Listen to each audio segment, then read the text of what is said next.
سورہ حام میم سجدہ، سورت نمبر 41۔ شروع کرتا ہوں اللہ تعالی کے نام سے جو بڑا مہربان نہایت رحم والا ہے۔ حام میم، اتاری ہوئی ہے بڑے مہربان بہت رحم والے کی طرف سے۔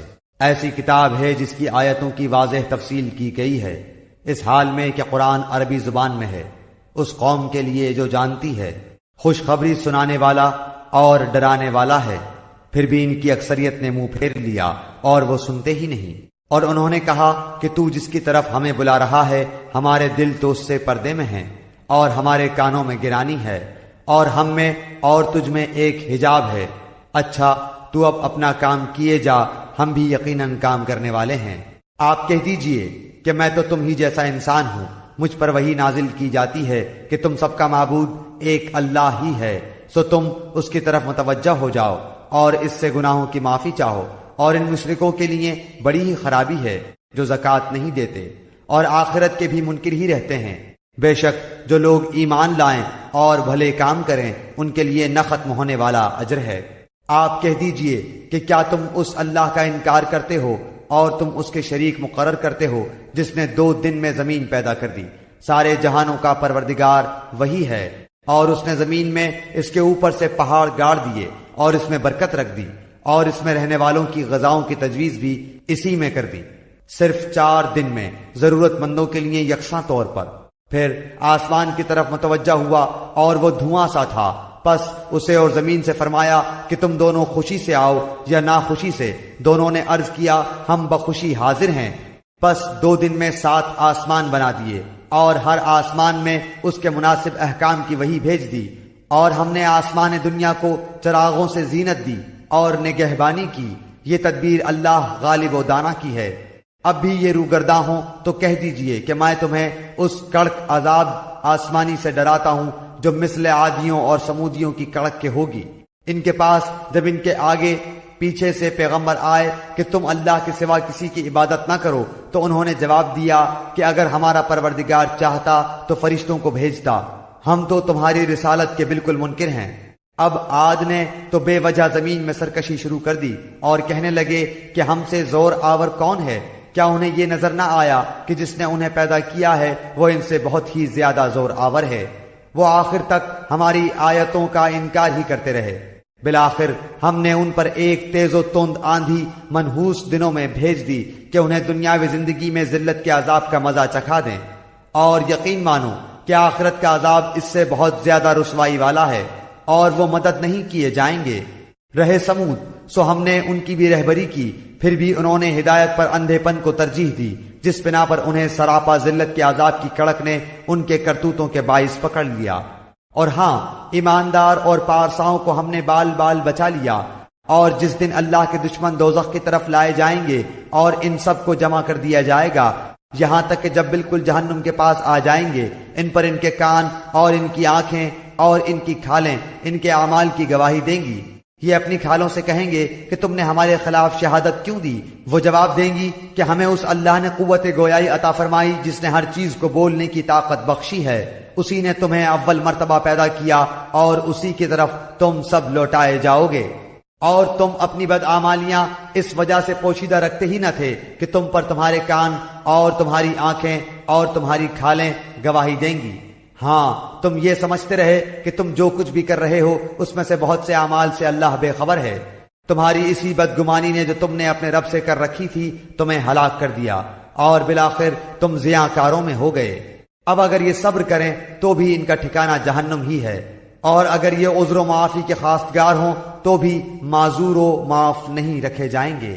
اور ہم نے ان کے کچھ ہمنشی مقرر کر رکھے تھے جنہوں نے ان کے اگلے پچھلے اعمال ان کی نگاہوں میں خوبصورت بنا رکھے تھے، اور ان کے حق میں بھی اللہ کا قول ان امتوں کے ساتھ پورا ہوا جو ان سے پہلے جنوں انسانوں کی گزر چکی ہیں، یقیناً وہ ضیاء کار ثابت ہوئے۔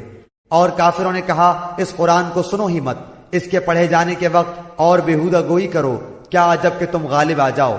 پس یقیناً ہم ان کافروں کو سخت عذاب کا مزہ چکھائیں گے اور انہیں ان کے بدترین اعمال کا بدلہ ضرور ضرور دیں گے۔ اللہ کے دشمنوں کی سزا یہی دوزخ کی آگ ہے جس میں ان کا ہمیشگی کا گھر ہے۔ یہ بدلہ ہے ہماری آیتوں سے انکار کرنے کا۔ اور کافر لوگ کہیں گے اے ہمارے رب، ہمیں جنوں انسانوں کے وہ دونوں فریق دکھا جنہوں نے ہمیں گمراہ کیا، تاکہ ہم انہیں اپنے قدموں تلے ڈال دیں تاکہ وہ جہنم میں سب سے نیچے سخت عذاب میں ہو جائیں۔ واقعی جن لوگوں نے کہا کہ ہمارا پروردگار اللہ ہے پھر اسی پر قائم رہے، ان کے پاس فرشتے یہ کہتے ہوئے آتے ہیں کہ تم کچھ بھی اندیشہ اور غم نہ کرو، بلکہ اس جنت کی بشارت سن لو جس کا تم وعدہ دیے گئے ہو۔ تمہاری دنیاوی زندگی میں بھی ہم تمہارے رفیق تھے اور آخرت میں بھی رہیں گے۔ جس چیز کو تمہارا جی چاہے اور جو کچھ تم مانگو سب تمہارے لیے جنت میں موجود ہے۔ غفور و رحیم معبود کی طرف سے یہ سب کچھ بطور مہمانی کے ہے، اور اس سے زیادہ اچھی بات والا کون ہے جو اللہ کی طرف بلائے اور نیک کام کرے اور کہے کہ میں یقیناً مسلمانوں میں سے ہوں۔ نیکی اور بدی برابر نہیں ہوتی، برائی کو بھلائی سے دفع کرو، پھر وہی جس کے اور تمہارے درمیان دشمنی ہے ایسا ہو جائے گا جیسے دلی دوست، اور یہ بات انہی کو نصیب ہوتی ہے جو صبر کریں، اور اسے سوائے بڑے نصیبے والوں کے کوئی نہیں پا سکتا۔ اور اگر شیطان کی طرف سے کوئی وسوسہ آئے تو اللہ کی پناہ طلب کرو، یقیناً وہ بہت ہی سننے والا جاننے والا ہے۔ اور دن رات اور سورج چاند بھی اسی کی نشانیوں میں سے ہیں۔ تم سورج کو سجدہ نہ کرو نہ چاند کو، بلکہ سجدہ اس اللہ کے لیے کرو جس نے ان سب کو پیدا کیا ہے، اگر تمہیں اسی کی عبادت کرنی ہے تو۔ پھر بھی اگر یہ کبر و غرور کریں تو وہ فرشتے جو آپ کے رب کے نزدیک ہیں وہ تو رات دن اس کی تسبیح بیان کر رہے ہیں اور کسی وقت بھی نہیں اکتاتے۔ اس اللہ کی نشانیوں میں سے یہ بھی ہے کہ تو زمین کو دبی دبائی دیکھتا ہے،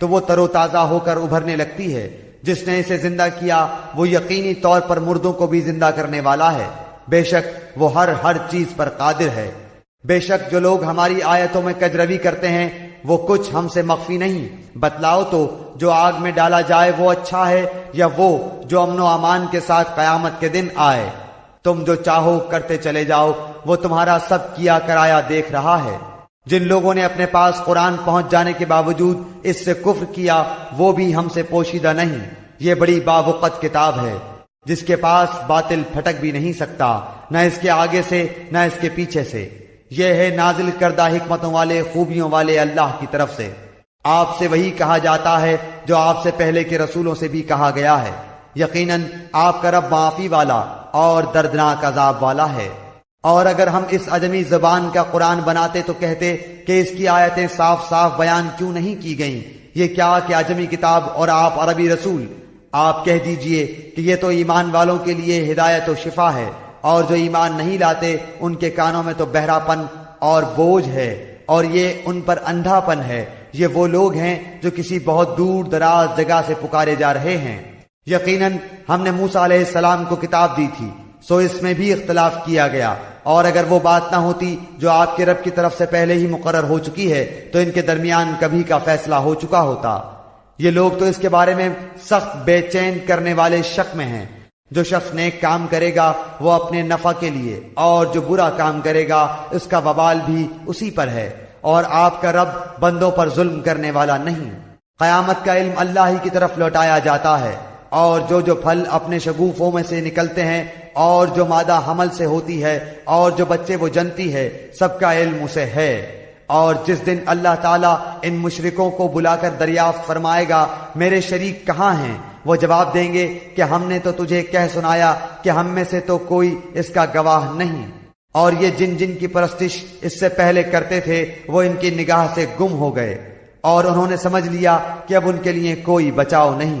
بھلائی کے مانگنے سے انسان تھکتا نہیں، اور اگر اسے کوئی تکلیف پہنچ جائے تو مایوس اور نا امید ہو جاتا ہے، اور جو مصیبت اسے پہنچ چکی ہے اس کے بعد اگر ہم اسے کسی رحمت کا مزہ چکھائیں تو وہ کہہ اٹھتا ہے کہ اس کا تو میں حقدار ہی تھا، اور میں تو خیال نہیں کر سکتا کہ قیامت قائم ہوگی، اور اگر میں اپنے رب کے پاس واپس کیا گیا تو بھی یقیناً میرے لیے اس کے پاس بھی بہتری ہے۔ یقیناً ہم ان کفار کو ان کے اعمال سے خبردار کریں گے اور انہیں سخت عذاب کا مزہ چکھائیں گے۔ اور جب ہم انسان پر اپنا انعام کرتے ہیں تو وہ منہ پھیر لیتا ہے اور کنارہ کش ہو جاتا ہے، اور جب اسے مصیبت پڑتی ہے تو بڑی لمبی چوڑی دعائیں کرنے والا بن جاتا ہے۔ آپ کہہ دیجئے کہ بھلا یہ تو بتاؤ کہ اگر یہ قرآن اللہ کی طرف سے آیا ہوا ہو پھر تم نے اسے نہ مانا، بس اس سے بڑھ کر بہکا ہوا کون ہوگا جو مخالفت میں حق سے دور چلا جائے۔ ان قریب ہم انہیں اپنی نشانیاں آفاق عالم میں بھی دکھائیں گے اور خود ان کی اپنی ذات میں بھی، یہاں تک کہ ان پر کھل جائے کہ حق یہی ہے۔ کیا آپ کے رب کا ہر چیز سے واقف و آگاہ ہونا کافی نہیں؟ یقین جانو کہ یہ لوگ اپنے رب کے روبرو جانے سے شک میں ہیں۔ یاد رکھو کہ اللہ تعالی ہر چیز کا احاطہ کیے ہوئے ہے۔